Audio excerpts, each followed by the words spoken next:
Les moyennes mobiles sont parmi les indicateurs les plus utilisés en trading. Elles permettent d'identifier les tendances, les zones de support et résistance dynamiques et même d'anticiper des points d'entrée et de sortie optimaux. Mais comment bien les utiliser? Dans cette vidéo, nous allons voir les meilleures stratégies de trading basées sur les moyennes mobiles et comment les appliquer efficacement. Je suis Kevin, trader chez Trader School, et aujourd'hui, nous allons découvrir comment utiliser les moyennes mobiles pour optimiser vos décisions de trading et améliorer votre performance sur les marchés. C'est un indicateur technique qui lisse les variations de prix sur une période donnée. Il permet d'identifier la tendance générale du marché et d'éliminer le bruit des fluctuations quotidiennes. Il existe plusieurs types de moyennes mobiles. La moyenne mobile simple, SMA, est calculée en prenant la moyenne des prix sur une période donnée. La moyenne mobile exponentielle, EMA, donne plus de poids aux prix récents et réagit plus rapidement aux variations. La moyenne mobile pondérée, WMA, accorde plus d'importance aux prix les plus récents.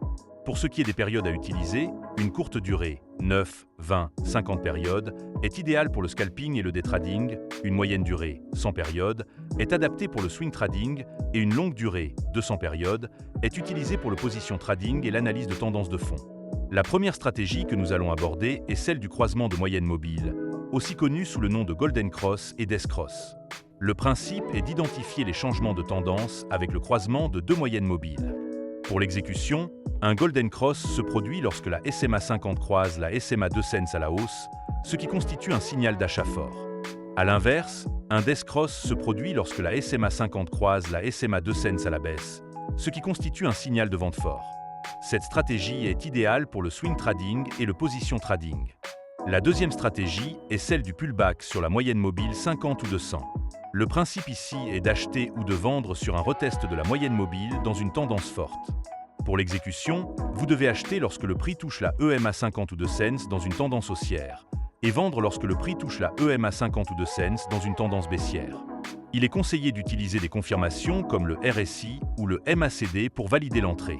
Cette stratégie est également idéale pour le swing trading et le day trading.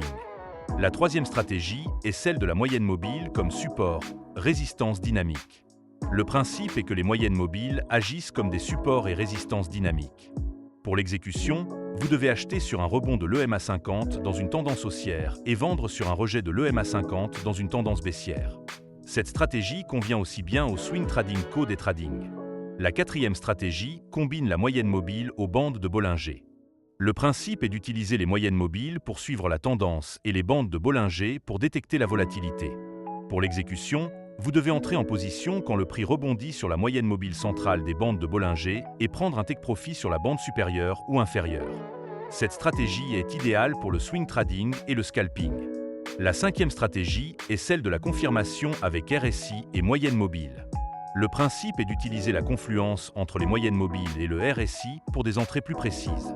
Pour l'exécution, vous devez acheter lorsque l'EMA 50 est haussière et que le RSI est supérieur à 50, et vendre lorsque l'EMA 50 est baissière et que le RSI est inférieur à 50. Cette stratégie est également adaptée au swing trading et au day trading. Pour bien utiliser les moyennes mobiles, voici quelques conseils.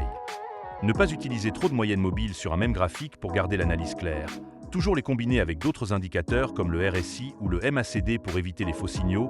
Ne pas trader uniquement sur un croisement mais attendre une confirmation avant d'entrer en position. Adapter la période des moyennes mobiles en fonction du style de trading. Et utiliser un bon money management en plaçant un stop loss sous ou au-dessus des moyennes mobiles pour protéger son capital. En résumé, les moyennes mobiles sont des outils puissants pour suivre la tendance, identifier des points d'entrée et éviter les faux signaux. Les croisements, les pullbacks et les rebonds sur les moyennes mobiles sont des stratégies efficaces que vous pouvez adapter à votre style de trading. Dites-moi en commentaire, quelle stratégie avec les moyennes mobiles utilisez-vous le plus souvent? Pensez à mettre un pouce bleu, partager et vous abonner pour plus de conseils en trading et en investissement.